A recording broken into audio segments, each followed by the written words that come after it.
días, chicos. Bienvenidos a la clase número 5 del curso y la tercera de la unidad 2 titulada Biomoléculas. En esta ocasión hablaremos sobre las moléculas más abundantes y con mayores funciones en los seres vivos, las proteínas. Comencemos. Las proteínas son un grupo diverso de macromoléculas, tanto en tamaño, forma y funciones, gracias a la combinación de los 20 aminoácidos que existen.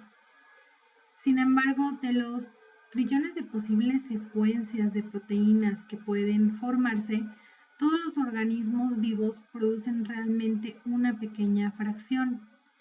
Las proteínas se pueden distinguir en función del número de aminoácidos del cual están formadas. Estos se le conocen como residuos de aminoácidos, su composición general de aminoácidos y también su secuencia de aminoácidos.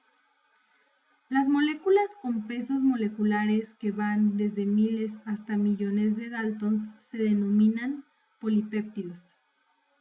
Aquellos que tienen bajo peso molecular y que generalmente consisten en menos de 50 unidades de aminoácidos unidas se denominan péptidos. El término proteína entonces describe moléculas que consisten en una o más cadenas de polipéptidos. Las proteínas pueden fraccionarse mediante hidrólisis. Hidrólisis significa la ruptura de una cadena de aminoácidos que conforma el péptido o la proteína a través de una molécula de agua.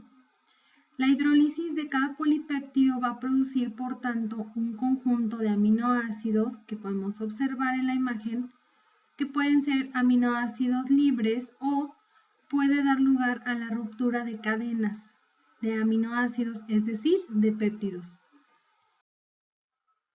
En primer lugar, vamos a estudiar a los aminoácidos como la molécula que va a formar péptidos y proteínas.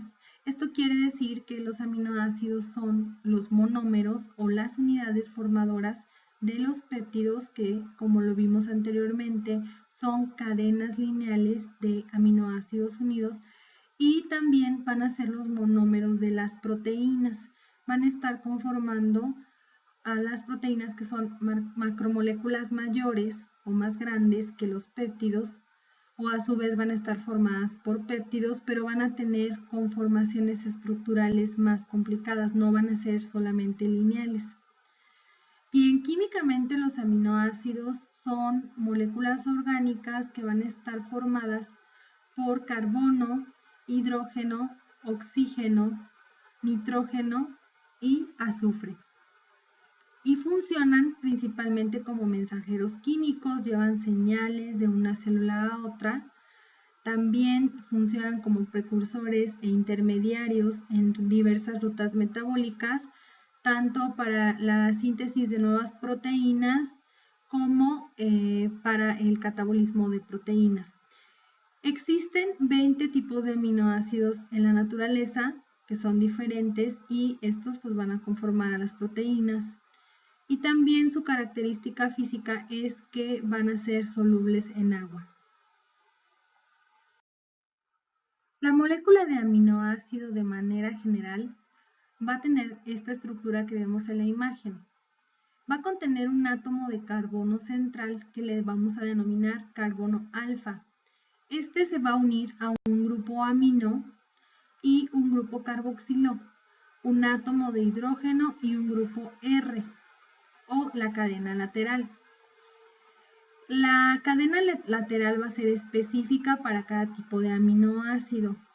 Y bueno, también el aminoácido se va a clasificar según las propiedades de esta cadena específica para el aminoácido o cadena R. Hay excepciones a esta estructura de los aminoácidos, como la prolina, que difiere de otros aminoácidos ya que su grupo amino es secundario, está formado por el cierre del anillo entre el grupo R y el nitrógeno amino, el cual veremos más adelante. En esta imagen podemos observar a los 20 aminoácidos naturales que existen en las diferentes estructuras de las proteínas. Y bueno, podemos observar que están en un estado de ionización, es decir, a un pH de 7, un pH neutro, los aminoácidos tienen cargas positivas y negativas. La carga positiva va a estar dado por el extremo amino que podemos observar en cada una de estas moléculas, y la carga negativa va a estar dada por el grupo carboxilo que se encuentra en el otro extremo. También podemos observar en el color azul sombreado las cadenas R o cadenas laterales, las cuales pues son diferentes para cada tipo de aminoácido, y esto es lo que les da sus propiedades específicas a cada uno de ellos. En el último caso, en la última estructura, podemos observar a la prolina. Como les mencionaba en la diapositiva anterior, esta pues va a diferir de la estructura del grupo amino porque va a estar formada por el cierre del anillo entre el grupo R y el nitrógeno amino. Los aminoácidos se pueden clasificar en dos tipos. El primer caso es según su valor nutricional. Los aminoácidos se pueden clasificar en esenciales y no esenciales. La diferencia es que los esenciales no son sintetizados por el organismo, por lo tanto, deben obtenerse de otras fuentes. ¿Cuáles son esas fuentes? Pues los alimentos. Y en el caso de los aminoácidos no esenciales, pues no es necesario un aporte por parte de los nutrientes o de los alimentos para que se puedan tener en el organismo. Entonces, los esenciales son histidina, isoleucina, leucina, lisina, metionina, fenilalanina, treonina, triptófano, valina y alanina. Y los no esenciales son arginina, ácido aspartico, cisteína, ácido glutámico, glutamina, glicina, ornitina, prolina, serina, taurina y tirosina. Los aminoácidos se pueden nombrar mediante dos sistemas. El primero, que es el más común, es el de abreviatura de 3 letras o código. Este va a permitir la representación de la estructura primaria de una proteína mediante el enlace de cada triplete de letras, es decir, de esta abreviatura, disponiendo a la izquierda el aminoácido N-terminal y a la derecha el aminoácido C-terminal. El aminoácido N-terminal se refiere al aminoácido que en su extremo izquierdo va a tener el grupo amino, y el aminoácido C-terminal es que en su extremo derecho va a tener el grupo carboxilo. De esta manera se pueden representar estructuras primarias o lineales de las proteínas y bueno, ser mucho más sencillo. Sin embargo, el actual sistema, que es el de una sola letra, generalmente se utiliza en genética molecular, y es imprescindible para el uso de bases de datos porque va a permitir la representación de estructuras primarias de una proteína mediante la disposición consecutiva de letras, y no va a tener ni espacios ni signos intermedios. De la misma manera, en este sistema, a la izquierda se va a tener el aminoácido N-terminal y a la derecha el aminoácido C-terminal. Continuando con la clasificación de los aminoácidos, estos pueden distinguirse también según su polaridad, es decir, la capacidad para interactuar con el agua. Es así que tenemos aminoácidos no polares, aminoácidos polares, aminoácidos acídicos y aminoácidos básicos, los cuales veremos a continuación. Los aminoácidos no polares contienen principalmente grupos R que no tienen cargas positivas o negativas, es decir, son hidrófobos, y estos también juegan un papel importante en el mantenimiento de las estructuras de muchas proteínas porque no interactúan con el agua. Dos tipos de cadenas laterales de hidrocarburos se encuentran en este grupo: los alifáticos, que podemos observar a la izquierda, y los aromáticos, que podemos observar a la derecha. En el caso de los alifáticos se refiere a hidrocarburos no aromáticos, o sea, no en anillos o formando anillos, como la glicina, la alanina, la valina, la leucina, la isoleucina, la metionina. Y en el caso de los aromáticos, estos contienen estructuras cíclicas que van a constituir una clase de hidrocarburos insaturados.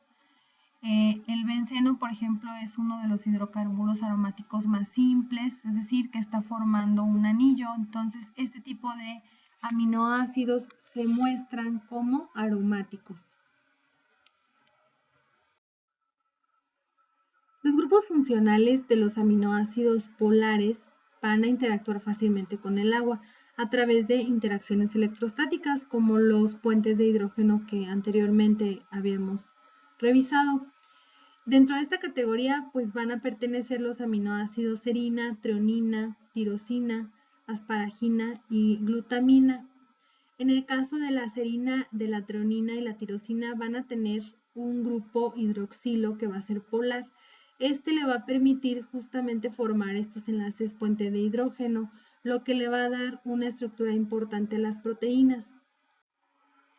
Otra característica importante es que estos grupos hidroxilo de la serina y de la treonina van a ser puntos de unión para los carbohidratos. En el caso del grupo sulfidrilo de la cisteína, este es altamente reactivo y es un componente muy importante de muchas enzimas.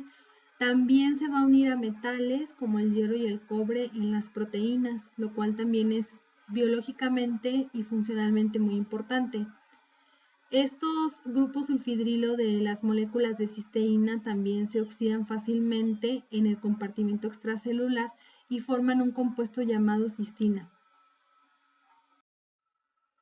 Los aminoácidos estándar tienen cadenas laterales que contienen grupos carboxilo. El ácido aspartico y el ácido glutámico pertenecen a este grupo y a menudo se denominan aspartato y glutamato porque sus grupos carboxilos van a tener carga negativa a un pH fisiológico y lo cual les va a dar la característica de comportarse o tener carácter ácido. Por su parte, los aminoácidos básicos tienen una carga positiva a pH fisiológico. Por tanto, estos van a poder formar enlaces iónicos con los aminoácidos ácidos. Un ejemplo característico es la lisina, que podemos ver aquí, que esta pues tiene un grupo amino en la cadena lateral, va a aceptar un protón del agua y va a formar un ácido conjugado NH3 con carga positiva. Otros dos ejemplos van a ser la arginina y la histidina. La capacidad de la histidina en condiciones fisiológicas para aceptar o donar protones en respuesta a pequeños cambios de pH va a jugar un papel importante en la actividad catalítica de numerosas enzimas, como lo veremos en el siguiente tema de este curso. Además de su función principal como componentes de las proteínas, también los aminoácidos tienen funciones biológicas. Existen algunos aminoácidos que particularmente son biológicamente activos. Por ejemplo, los que actúan como mensajeros químicos. Este puede ser el glutamato, el ácido gamma aminobutírico, conocido como GABA, la serotonina, la melatonina. Estos son derivados del triptófano y son neurotransmisores, es decir, que son sustancias liberadas desde una célula nerviosa que va a influir en la función de una segunda célula nerviosa o una célula muscular. Y la tiroxina también es un derivado de la tiroxina producida por la glándula tiroides en los animales que funciona como una hormona. Es decir, es una molécula de señal química que va a ser producida en una célula y que va a regular las funciones de otras células. Así también varios aminoácidos van a actuar como intermediarios metabólicos. Por ejemplo, la arginina, la citrulina o la ornitina, estos van a ser componentes del ciclo de la urea, que veremos también más adelante. La síntesis de la urea dentro del ciclo de la urea es una molécula formada en el hígado de los vertebrados y es el mecanismo principal para la eliminación de los desechos nitrogenados. Varias proteínas contienen derivados de aminoácidos que se van a formar después de que se haya sintetizado una cadena de polipéptidos. Entre estos aminoácidos modificados vamos a encontrar los que vemos en esta imagen, como el ácido carboxiglutámico, que es un residuo de aminoácido que se une al calcio y que se encuentra en la protombina de la proteína de coagulación de la sangre.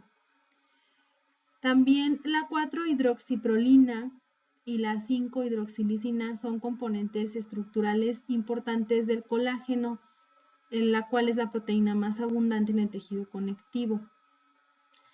La fosforilación de los aminoácidos que contienen hidroxilo, serina, treonina y tirosina a menudo se usa para regular la actividad de las proteínas. Cuando mencionamos el término fosforilación nos estamos refiriendo a que a estas moléculas se les va a pegar un grupo fosfato. A continuación vamos a mencionar las propiedades de los aminoácidos.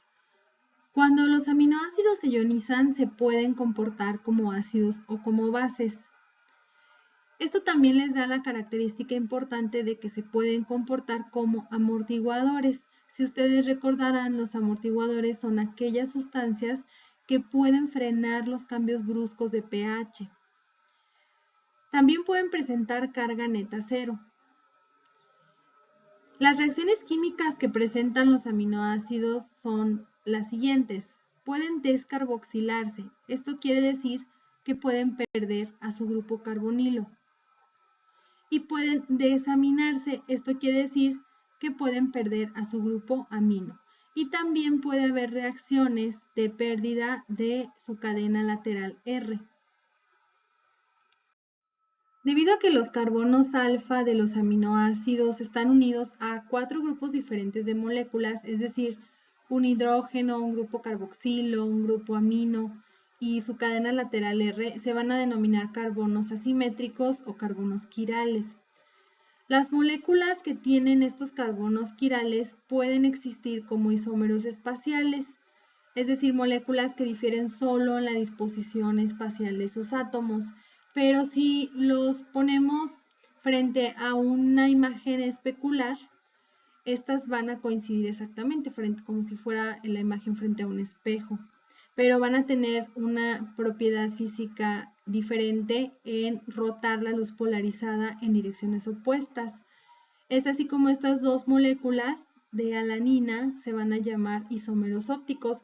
Pasa lo mismo con los carbohidratos, que también tienen carbonos quirales y desvían la luz polarizada ya sea hacia la derecha o hacia la izquierda.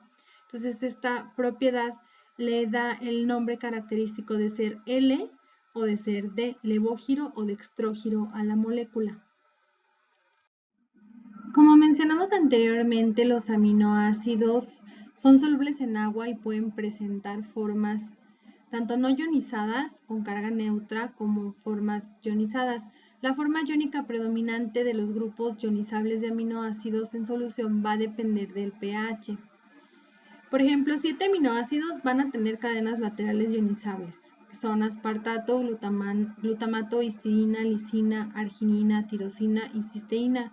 Estos grupos ionizables desempeñan funciones importantes en las estructuras de las proteínas, también en la estabilidad, en las propiedades de unión y en la función, sobre todo en catálisis enzimática o en mecanismos catalíticos. Y sobre todo, pues son sensibles a los cambios de pH del medio. Por otro lado, como vimos anteriormente, el aminoácido tiene tanto grupo amino como grupo carboxilo y una cadena lateral R. Pues estos grupos funcionales o moléculas pueden sufrir diversas reacciones químicas. Puede haber pérdida de estos grupos funcionales o la cadena lateral R puede sufrir reacciones químicas con otros compuestos. Sin embargo, aquí es muy importante saber que dos aminoácidos pueden unirse para dar una estructura a otra nueva molécula, que se llama péptido. Por lo tanto, la unión de dos aminoácidos mediante un enlace covalente, que es un enlace fuerte de compartición de átomos, se conoce como enlace peptídico. Este se va a establecer entre el grupo carboxilo de un aminoácido y el grupo amino de otro aminoácido, del aminoácido inmediato. Recordando que el grupo carboxilo tiene una carga negativa y el grupo amino tiene una carga positiva. Por lo tanto, hay una interacción entre estos dos grupos funcionales. Este enlace va a dar un desprendimiento de una molécula de agua. Lo vamos a ver a continuación. Aquí podemos observar que tenemos al aminoácido 1, el cual tiene su grupo carboxilo que se va a unir al grupo amino del segundo aminoácido. Esta unión va a estar dada por el carbono y el nitrógeno directamente. Y este grupo hidroxilo del primer aminoácido y el hidrógeno del segundo aminoácido se van a desprender o se van a unir para formar una molécula de agua. El enlace que está formado recientemente es el enlace peptídico. Es un enlace covalente formado por la interacción del carbono y el nitrógeno, lo cual va a dar lugar a una molécula de dipéptido, es decir, dos aminoácidos unidos. Por lo tanto, los péptidos son cadenas lineales de aminoácidos enlazados por enlaces peptídicos. De izquierda a derecha se van a unir desde el extremo N-terminal o amino libre hasta el extremo C-terminal o carboxilo libre. La extensión, el número, la naturaleza y el orden va a depender de la secuencia de aminoácidos. Los péptidos se clasifican dependiendo de su extensión con los prefijos di, tri o tetra, refiriéndose a aquellos péptidos que son la unión de dos aminoácidos como dipéptidos, la unión de 3 aminoácidos como tripéptidos y la unión de 4 aminoácidos como tetrapéptidos. Si el aminoácido es menor a 10 unidades, entonces se va a utilizar el prefijo oligo. Oligopéptido significa que tiene una cadena de menos de 10 aminoácidos. Y si el aminoácido es de más de 10 unidades, entonces ya se le denomina polipéptido. Aunque menos estructuralmente complejos que las moléculas de proteínas más grandes, los péptidos tienen actividades biológicas significativas. En este esquema podemos observar algunos péptidos de importancia biológica como el glutatión, la oxitocina, la vasopresina y el factor natriurético auricular. La vasopresina tiene 9 aminoácidos solamente y sirve para aumentar la reabsorción de agua en los túbulos renales. El glutatión solamente contiene 3 residuos de aminoácidos y funciona como un agente reductor en numerosas reacciones químicas y metabólicas. Y, por ejemplo, la oxitocina tiene 9 residuos de aminoácidos y sirve para estimular la contracción uterina. Bueno, esos son algunos de los más importantes. Con la excepción de las moléculas de agua, las proteínas son las biomoléculas más abundantes de los organismos vivos y de las más importantes. Por lo tanto, son consideradas como polímeros de aminoácidos de fundamental importancia e imprescindibles para la materia viva. Las proteínas son macromoléculas orgánicas de elevado peso molecular que contienen carbono, hidrógeno, oxígeno y nitrógeno, y algunas de estas, sobre todo las que tienen estructuras terciarias o cuaternarias, pueden tener azufre, fósforo, fierro, cobre, manganeso y yodo. Estas van a expresar la información genética, recordando que la célula procesa la información del DNA, la replica, la traduce a RNA y luego los ribosomas leerán el código del RNA para transformarlo a uniones de aminoácidos, lo cual va a formar péptidos, y posteriormente los péptidos, al unirse por enlaces peptídicos, van a formar a las proteínas. Por lo tanto, esta es una expresión de la información genética. Van a desempeñar diversas actividades biológicas y excepcionalmente funcionan como una fuente de energía. Recordemos que la fuente principal de energía son los carbohidratos, seguido de las grasas y de las proteínas. De todas las moléculas que se encuentran en los organismos vivos, tales como los carbohidratos, los lípidos o los ácidos nucleicos, las proteínas tienen funciones muy diversas, como lo podemos observar en esta imagen. Tienen funciones estructurales. Estas funciones a menudo son especializadas, por ejemplo, se encuentran en los tejidos conectivos, como el colágeno, o se encuentran formando partes de fibras elásticas, como la elastina. Y bueno, otra propiedad es la catálisis. La catálisis son proteínas que son enzimas o que funcionan como enzimas porque aceleran miles de reacciones bioquímicas y participan en muchos procesos como la digestión, la captura de energía, la biosíntesis. Existe también la función de movimiento de las proteínas. Muchas de estas están involucradas en movimientos celulares, sobre todo del citoesqueleto, como la actina, la tubulina y proteínas asociadas, y son muy activas en diversos procesos celulares, como la división celular, la endocitosis, la exocitosis, y también el movimiento ameboide de los leucocitos. Otra función importante de las proteínas es la defensa. Una amplia variedad de proteínas son protectoras. Por ejemplo, en los vertebrados, la queratina es una proteína que se encuentra en las células de la piel, o proteínas de la coagulación sanguínea, o las inmunoglobulinas, conocidas como anticuerpos que producen los linfocitos. Otra función es la regulación. Las proteínas pueden funcionar como reguladores, como hormonas o factores de crecimiento, para regular diversos procesos. Y también tienen funciones de transporte. Muchas proteínas funcionan como transportadores de moléculas o de iones a través de membranas de las células o entre las células. De almacenamiento, ciertas proteínas van a servir como reservorio de nutrientes esenciales. Por ejemplo, en los huevos de las aves, la ovoalbúmina es la proteína de reserva, la caseína en la leche de los mamíferos o las proteínas vegetales también. También funcionan como respuesta al estrés. Hay diversas proteínas que funcionan como un regulador también, o se alteran cuando hay temperaturas muy altas o cuando hay factores estresantes. Estas proteínas generalmente se les conoce como proteínas de choque térmico. Y bueno, también existen algunas que funcionan como toxinas. Muchos organismos producen toxinas proteicas que en general se usan en la depredación o en la defensa.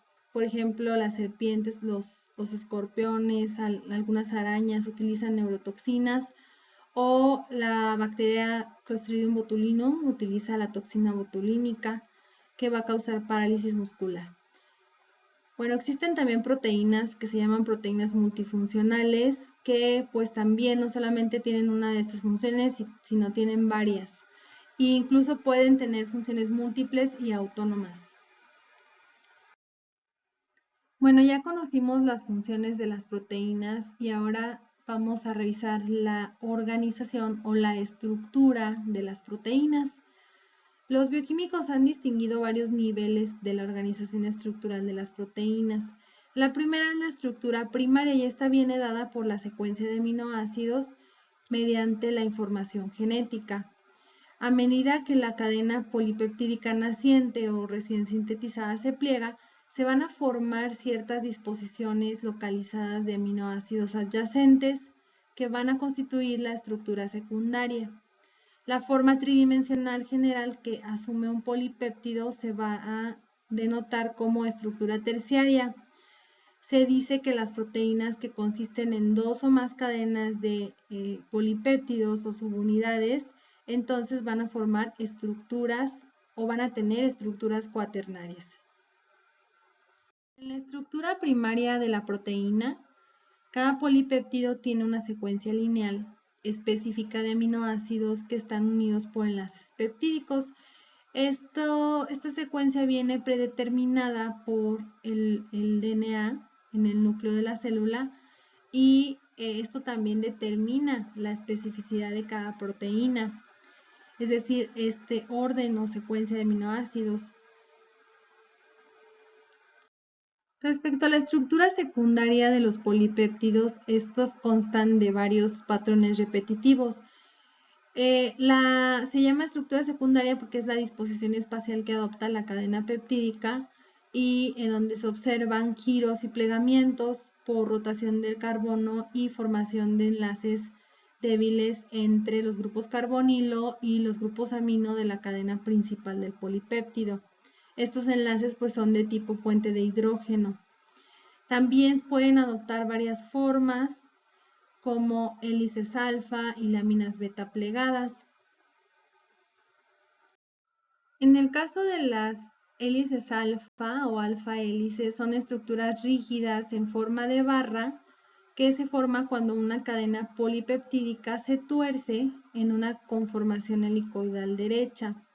En este punto los enlaces de hidrógeno se forman en el grupo nitrógeno o amino de cada aminoácido y el oxígeno del grupo carboxilo del aminoácido a unos 4 residuos de distancia aproximadamente.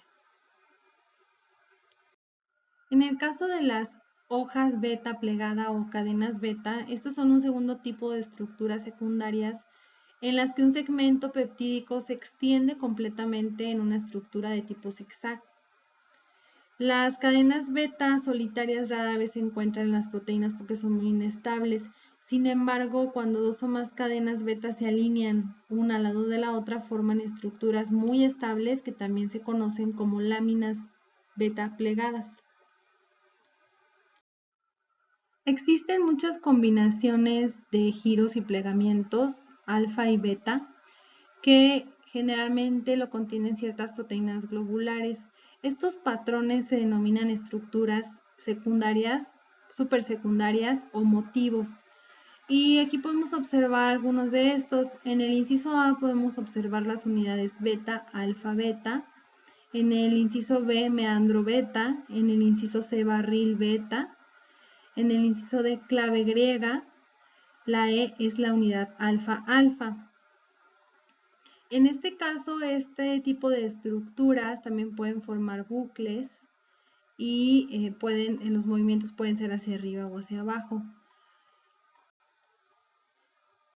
Otras estructuras supersecundarias que pueden formarse son las que se presentan aquí.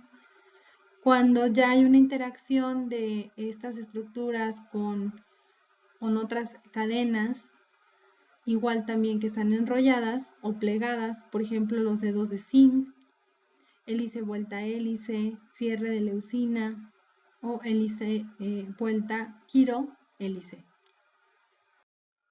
Aunque las proteínas globulares a menudo contienen un número significativo de elementos estructurales secundarios, el término de estructura terciaria se refiere a las conformaciones tridimensionales únicas que las proteínas globulares asumen cuando se pliegan en sus estructuras biológicamente activas y en estas se insertan grupos prostéticos.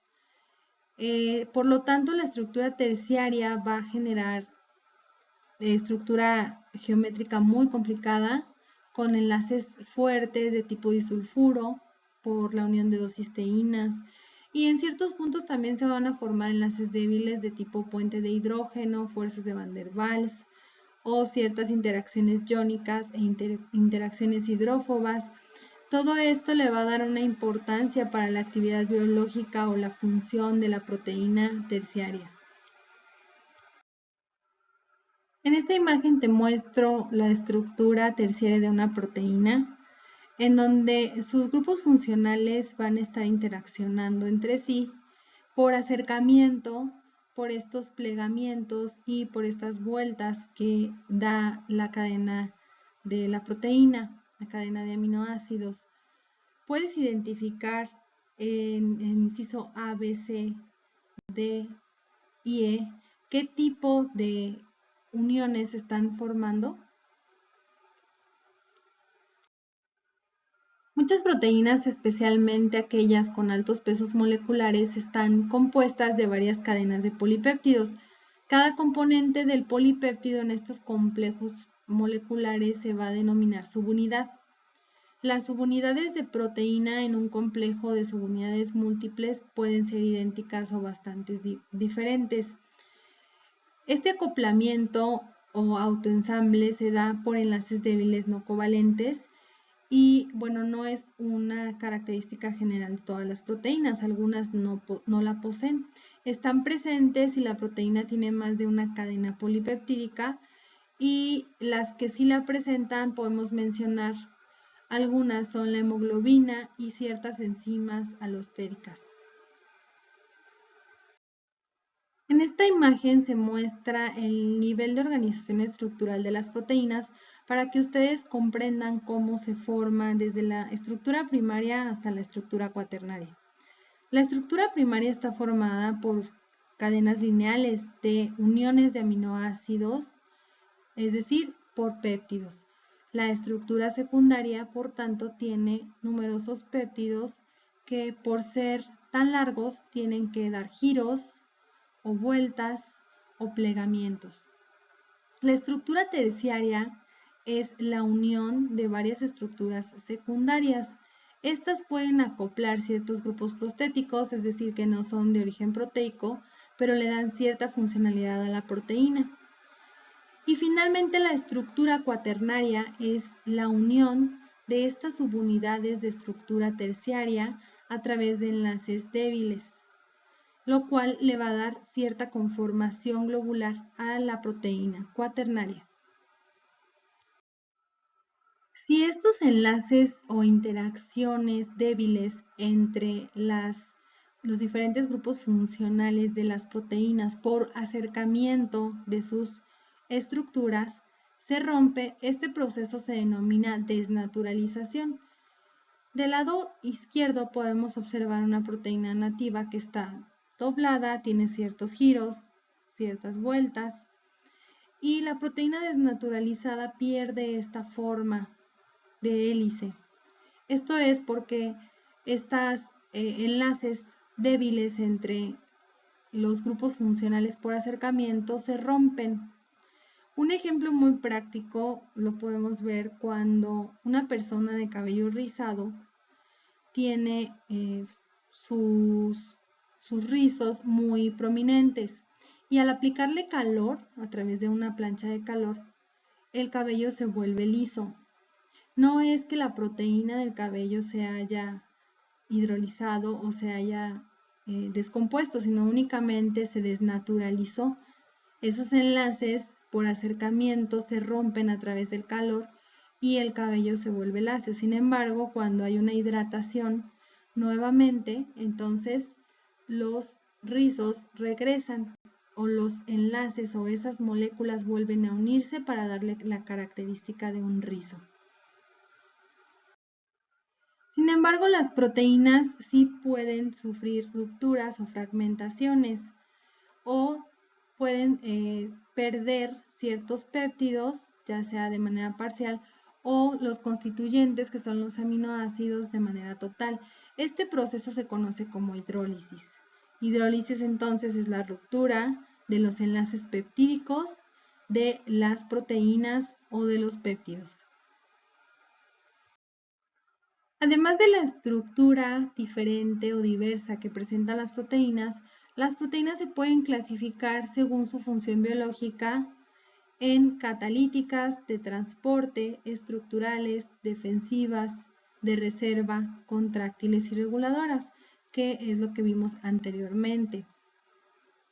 También se pueden clasificar según su composición en simples o conjugadas, y según su conformación y solubilidad en fibrosas o globulares.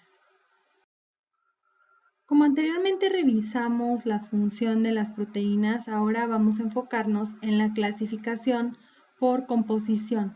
Las proteínas pueden ser simples, también llamadas homoproteínas, porque están constituidas únicamente por aminoácidos. Sin embargo, también pueden ser conjugadas o denominadas heteroproteínas, porque además de aminoácidos contienen otras moléculas y otros elementos, por ejemplo, la hemoglobina, que no solamente contiene una proteína cuaternaria, sino también contiene hierro y otros elementos. En este cuadro vemos algunos ejemplos de las heteroproteínas o proteínas conjugadas, es decir, tienen una parte de proteína, pero tienen un componente no proteico. La primera es la nucleoproteína. Esta tiene la proteína y el componente no proteico pues es el ácido nucleico. Y el ejemplo más común son los ribosomas, los nucleosomas de la cromatina. Y en el caso de las lipoproteínas, el componente no proteico son los lípidos y los ejemplos pues son los diferentes tipos de lipoproteína que existen, LDL, HDL y VLDL. Están las fosfoproteínas que tienen grupos fosfato, las metaloproteínas como la hemoglobina que contienen ciertos metales y las glucoproteínas que contienen monosacáridos como ribonucleasas, anticuerpos, entre otras.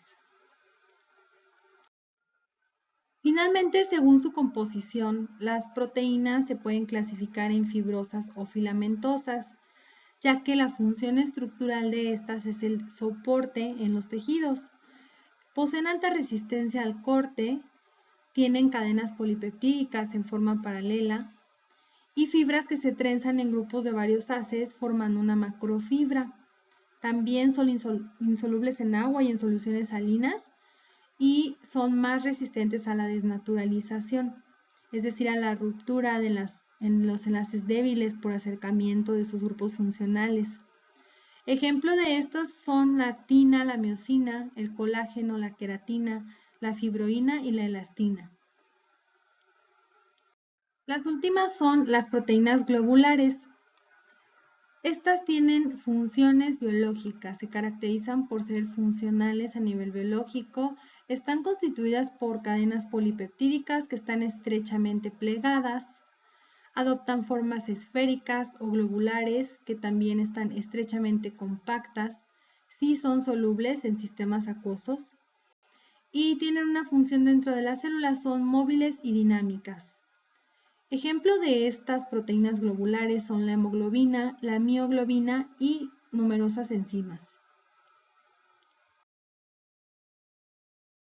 Hasta aquí llegamos al tema de proteínas. Vamos a repasar algunos conceptos clave de esta clase.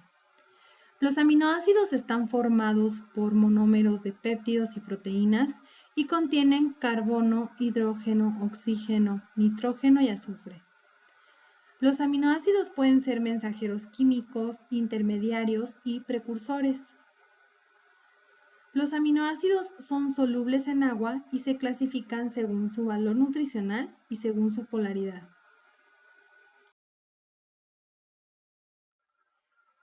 El enlace peptídico es la unión de dos aminoácidos mediante enlace covalente. Los péptidos son cadenas lineales de aminoácidos enlazados por enlaces peptídicos. Los péptidos se clasifican en dipéptidos, tripéptidos, oligopéptidos y polipéptidos.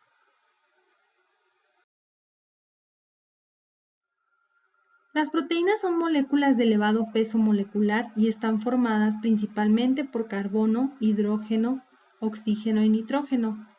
Las proteínas desempeñan diversas actividades biológicas, tales como estructurales, catalíticas, de transporte, de almacén, entre otras. Existen diversas estructuras que forman a las proteínas: primaria, secundaria, supersecundaria, terciaria y cuaternaria. Las proteínas se pueden desdoblar mediante desnaturalización y romper en aminoácidos o péptidos constituyentes mediante hidrólisis. Muy bien, hasta aquí llegamos a tu clase de proteínas. En esta unidad 2 biomoléculas, te invito a que revises la clase en el campus digital y realices tanto el cuestionario como la actividad de la clase. Hasta la próxima.